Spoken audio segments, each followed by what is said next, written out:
ahead and get started. I'd like to welcome Collin Morikawa to the virtual press room here at the World Golf Championships FedEx St. Jude Invitational. It's a mouthful. Collin, you're making your second start here at the tournament, coming off a top 20 finish last year. If we could just kind of get your thoughts on being back here this week. Great memories. To be honest, this week last year kind of kickstarted a lot of what happened. PGA happened the week after, learned a lot, and just really made some strides. I think I made the biggest putting. Actually, the grip change was huge, but I made a huge adjustment for putting that helped me win at the PGA. And it's just good to be back at a place that I know I have. I haven't played great here, but I have some memories of some good shots and. Just overall, what a great event this is. To see some fans out here this week. I think hopefully we make it a great week as well. Okay, well, you're obviously coming off a tremendous amount of success in the past couple of weeks. Sounds a bit cliche, but how has life changed for you, in light of what you've done at the Open and the Olympics last week and so forth? One thing I mentioned to you yesterday on the range was as much as what an incredible player you are, I got so many worries about you as a person, your character. You just seem like such a wonderful, genuine, nice person. I'm not asking you to justify that or validate it or agree or anything like that, but just such a very well-rounded person that so many people picked up on, and just kind of what the last couple of weeks have been like for you. Yeah, Doug, I appreciate that. To be honest, life hasn't really changed that much. You get recognized a little more here and there at tournaments. But other than that, I think the only thing that's changed is I call myself an Olympian now. And it's one of the coolest things to be a part of. It's going to be with me for the rest of my life. And, although I wasn't able to get a medal there, even through that long playoff, I'm an Olympian, and it's what happened over the past week is one of the best experiences of my life. Obviously, winning the Open, a couple weeks ago, it's just awesome. Life's in a great spot right now. I'm very happy. I'm playing well. I'm having a good time, and that's the biggest thing I think for me at 24 is just to enjoy it. I said I've had a lot of fun, especially that summer of turning pro. Obviously, I played really well, and you play bad here and there, but. Overall, it's just about enjoying it. How do I learn? How do I get better? And that's, for me, it's just I want what's more and what's next. I want to keep winning. I want to keep putting myself in contention because it's fun. It's enjoyable. Those are the pressure kind of situations you want to be in. So looking back over the past couple weeks, I haven't really been able to celebrate as much as I want to or I need. But that's something that, when I have a good chunk of off time, that's when I'm going to kind of take away and relax. But for now, we're almost to the postseason. We're almost into the playoffs, and I've got a big focus ahead of me, and I want to be able to finish the season off really strong. Okay, well, fantastic. Well, with that, we'll take a few questions. We'll start with Jamie Weir with Sky Sports. Jamie, go ahead. Thank you very much, Doug. Hello to you, Collin. You say you refer to yourself as an Olympian now, but is there a cooler title than Champion Golfer of the Year? Yeah, there's not. I also hear that as well, and I think that's pretty cool. To have that title with me, for the next year is special. That gives me chills just as much as being called an Olympian does, because no one else gets that title, and it's an amazing tournament. There's so many people around me in the golf world who tell me that is their favorite tournament. That's, the Open Championship is JJ, my caddy. It's his favorite tournament. And to be able to win that on his birthday, I'm never going to forget that. So, having the Claret Jug with me, being called the Champion Golf of the Year, doesn't get much better. But, like I said, I want more. I can't live in that moment of just being called the Champion Golfer of the Year for the next year, because if I do, I could blink and we could be at next year's Open Championship already, and me not having done things that I want to complete. And in terms of the many numerous ridiculous records that you broke at Royal St. George's, youngest man to win 2 majors, winning them both without a bogey in your final round, lots of things like that. When people talk about the players that have done that before, you're talking the likes of Tiger Woods, Jack Nicklaus. Does it freak you out when you're sort of held in that company, or do you think, well, there's no reason why I shouldn't have the same sort of career those guys had? I'd say neither to both of the things you said. It doesn't freak me out because anytime you're in the talks of those, the greats, Hall of Famers, Tiger, Jack, you're doing something right. And that only pushes me to be better and want to keep getting better, because these guys didn't stop. They just kept going. And the longevity of their careers and how long and how often they won for just keeps driving me. You know, it keeps fueling that fire for me to just keep getting better, because I'm 24 right now. You know, I want to keep playing for a very long time, and I want to have a healthy body, and I want to see if I can compete, you know, as long as I can. You look at what Phil just did this year. He won another major championship, and that's amazing. So hopefully looking down that road, even though it is far from now, hopefully I can keep, you know, continuing to do that. But, you know, when it comes to a sense of what you said in the second part of, you know, being in that same realm, I think, could you mind repeating what you said, that second part? I just said, do you kind of think yourself, well, there's no reason why I shouldn't have the same sort of career Right. that you guys have? Yeah, you know, there's no expecting I should do this. You know, I shouldn't expect that just because I started like this, I can go become these guys. I want to become myself. I want to create my own career. I want to go do things outside of golf that represent who I am. So, you know, knowing that I've at least started on this right path, that I've been able to, you know, compete and win. I'm just trying to, you know, figure out this recipe that I can continue to do this. And everyone has their own path, and Tiger and Jack and all the greats, they figured it out on their own. You know, they weren't able to replicate it exactly how one person did versus the other. So I think that's the biggest thing is, you know, I'm going to have road bumps that other guys didn't, that these guys, some did. And I've got to figure it out for myself. So that's what's exciting, is that, you know, we're so individualized, is that we got to figure out what we need to do for our best self and for our team around us. Thank you so much, Collin. Okay, Collin, next we're going to Ryan Ladner with Golf Channel. Ryan, go ahead. Hi, Collin. You've talked a couple times now about kind of losing focus a little bit after the PGA Championship win last year. Just curious, with the majors done, the Olympics now over, what are your cues to really dig in and reset these final 2 months of the season?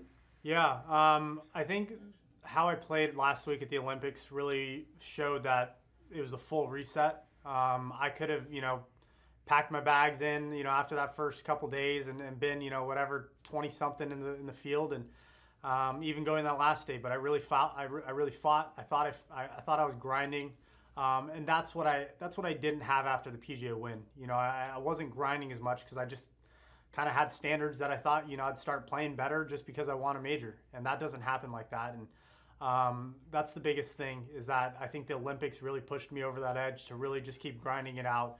With the playoffs coming up, obviously I want to finish in that #1 spot through the regular season and through the Tour Championship, and that's a big motivation right now. You know, I've put myself in a good position to at least contend and be there at that final stage, and you know, I want to start peaking right now, because with with the WGC here, big event obviously, and then 3 playoff events, we got a lot of golf heading up for the next month, and I want to keep this kind of play that I've been having over the past month and a half at where it's at, and if not, even better. And I wanted to ask you separately, Collin, when it comes to your first Ryder Cup, what's the process like of finding a partner? Are you asking other guys? Are others sliding into your DMs? Does Stricker come to you? What's your thinking on that? To be honest, I don't know yet. You know, I've been able to, you know, hanging around like JT and Xander a lot. You know, Patrick showed up pretty late last week, but hanging out with those guys, it's awesome, you know, because you see what kind of relationship they've formed over the short times of their careers. You know, they've been pros for a good handful of years now. But it's cool to see, you know, as such a young guy, I got to find my role in the team, and I got to figure out what space I fit. Because a lot of the guys have had experience, and who knows what the team is going to look like. There's going to be rookies. I mean, Xander hasn't played a Ryder Cup, but he's played a President's Cup, and he's played with guys, and he's had that, you know, kind of feel of what team events are going to be like and what kind of partner they need. So to be honest, I don't really know. I'm going to do my best to kind of fit in as much as I have to, and kind of find my role. But be myself at the same time. You know, I think I get along with a lot of guys out there, a lot of the U.S. guys that we're going to be on the team with, and I think it's going to be fairly easy, hopefully, for me to fill in a spot where they need be. But hopefully we're able to create some strong pairings, and obviously the end goal is to win. Thanks for your time.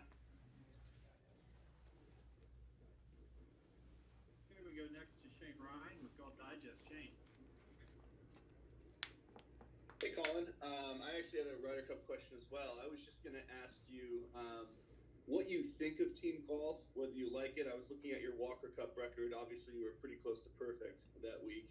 It's always a tricky question in golf, I feel, because it is an individual sport, and you're competing against these guys all the time, and then you come together. But is that something you like, being on a team? Do you like that kind of team aspect of it? Yeah, hold on, wait. Question: what is perfect? What's a perfect Walker Cup record then?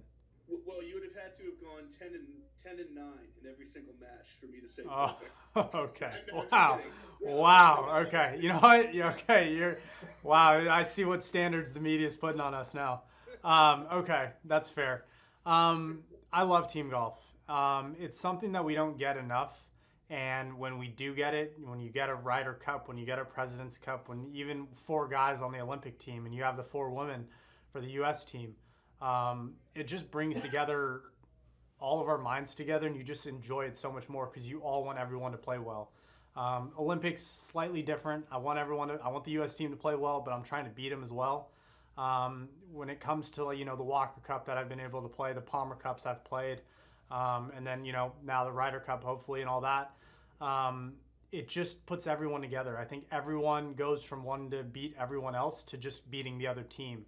And I think there's just that other aspect of you're helping everyone out, you're figuring out what everyone needs to do well, and that's what's the coolest thing about team sports that we don't really get as golfers, because we play such an individualized sport, is that everyone's putting their minds together to come together as a team. And I think it's really cool to see that. I really look forward to those team rooms, those team meetings, because those are some of the memories I think as golfers, when they look back at their careers, they remember more than sometimes a regular week when they finish T25, for example. And on a completely different note, you mentioned your work on putting before. It's interesting where if you look at the strokes gained putting stats, they would put you toward the bottom of people on the PGA Tour, and yet here you are not only competing in, but winning the biggest possible events, where obviously you need to putt well. I'm curious how you would explain what looks like a contrast, and whether you take into account that strokes gained stat or just the difference there. Yeah, I mean, it's really important. Obviously, I don't want to be 160 something on the PGA Tour in putting, and I think overall, especially at such a long season, it shows the consistency of my putting. But I think I did such bad damage throughout that fall and beginning part. I mean, I was 3-putting at least once per round, and that's not acceptable. I mean, I probably had more 3-putts in that fall season than a lot of guys will have throughout the entire season. And that put me in such a downfall that, at this point, it didn't really matter how well I was going to putt. It wasn't going to move it. So, once I kind of hit midway through the spring, I really didn't care about that stat. I didn't care what people were saying, because I wanted to figure out what I needed to do better. And I figured that out in LA, or right before LA at the Genesis. I switched to that saw grip with the help of Marco Mira. And, I made strides. And even though you might not see immediate success, you might not see great numbers overall, and it might have kept hurting my putting stats because it still might have been negative. Overall, I knew I was doing something for the better. I was helping myself. I was finding a little more consistency. And when it comes down to pressure situations like at the Open, where I need to make these par putts, they were going in. I was feeling as confident as ever. And to be honest, in those moments, you're not thinking about what your stats are for the year. All you care about is how do you get the ball in the hole.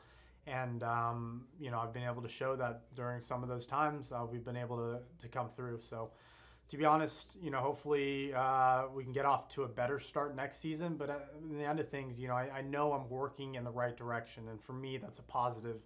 And that's really all I care about. I appreciate it, Collin. Thank you. Okay, we've got time for 3 more. We'll go now to Claire Kawana with the Memphis Commercial Appeal.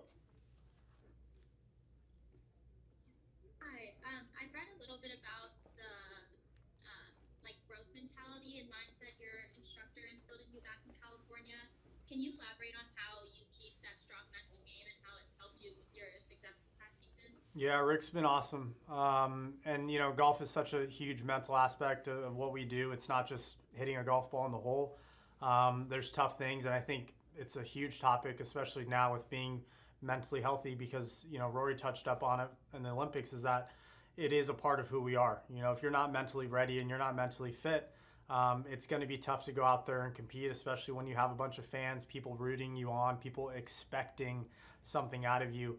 But for me, there's so much self-driven, you know, passion for just wanting to get better and wanting to improve and learning every single week that it just pushes me to just stay in it. You know, I think even in the bad weeks, even when I'm not playing well, I'm just trying to learn from it. And I think that's what's really fun and exciting, is that this game is so hard to just perfect, and you can wake up one day feeling great and the next day you could lose everything and just not know what you're going to do. And, you know, I want to find that reason of what makes this day different than this. How do I become a little more consistent? Because that's what the best players in the world have done. You look at the guys that have won a lot of times in their careers, they have found that recipe to figure out how to be consistent. And me being, you know, so young, it's still, you know, still work in progress, but it's been fun. And I think that's the biggest thing. How do I keep this fun? And just for me to just want to learn. I think if I stop learning, that's when we've hit a point of just, you know, I've kind of reached a peak.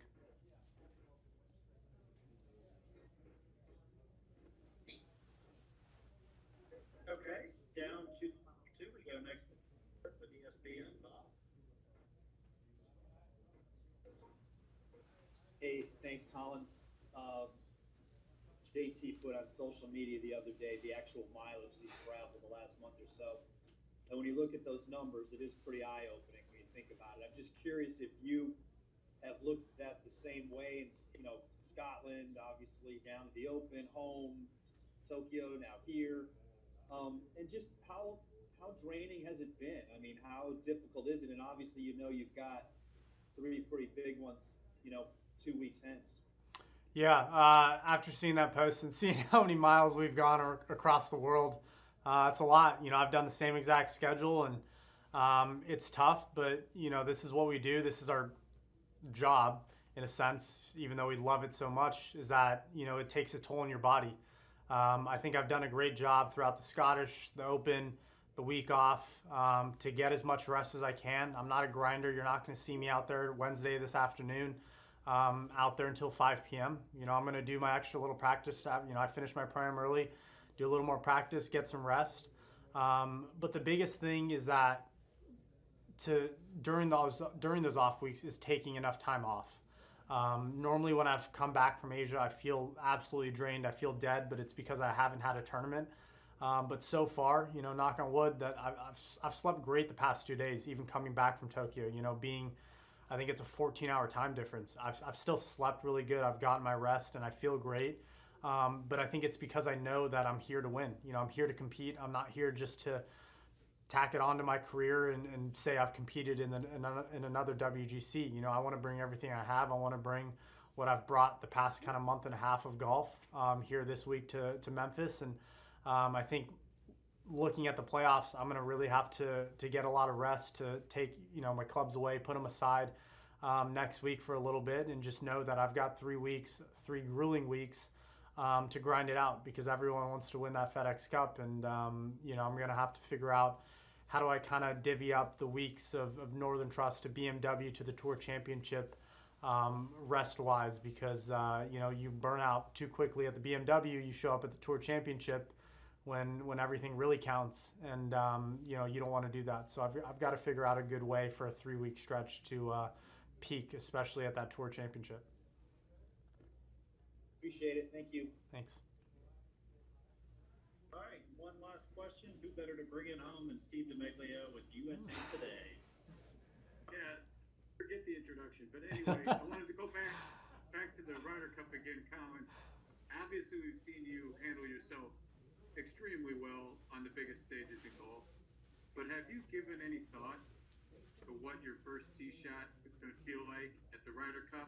And would you seek out advice from somebody concerning that? And your basic thoughts as you count down the days to walking that first tee at Whistling Straits? Yeah, no, I don't think I'll seek out advice. I'm sure some guys will tell me about it, and they'll tell me how nervous they were. But to be honest, thinking back at the other team experience, the Walker Cup as an amateur, I specifically remember that tee shot because I hit the first tee shot for the U.S. team And I was really just hoping to make contact. Obviously, this has been years later now. I mean, we're 4 years in from that.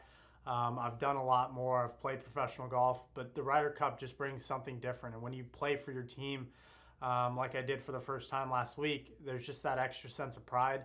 I feel like I've been able to handle those type of nerves a little bit differently, and everyone handles it differently. But I'm going to look to that first tee shot as just excitement. I really look forward to that. And I think if I embrace it more, I'll actually be able to enjoy it rather than worrying about, what's going to happen. How are people going to look at me? All they care about is us winning. All they want to see is that tee shot go forward, whatever, you figure it out, wherever it goes. I'm always going to remember it. I remember my first college shot. I remember that first Walker Cup shot. I'm going to remember that first Ryder Cup shot. But I think if I embrace it as much as I can, I'm going to be able to put my best foot forward and really, help my team out in that first tee shot, not just, try and be as nervous as possible. But I look forward to it. I definitely do. Thank you, sir. All right. Well, Collin, you're a free man. We appreciate your time as always. We certainly wish you the best of luck this week. Thanks, everyone.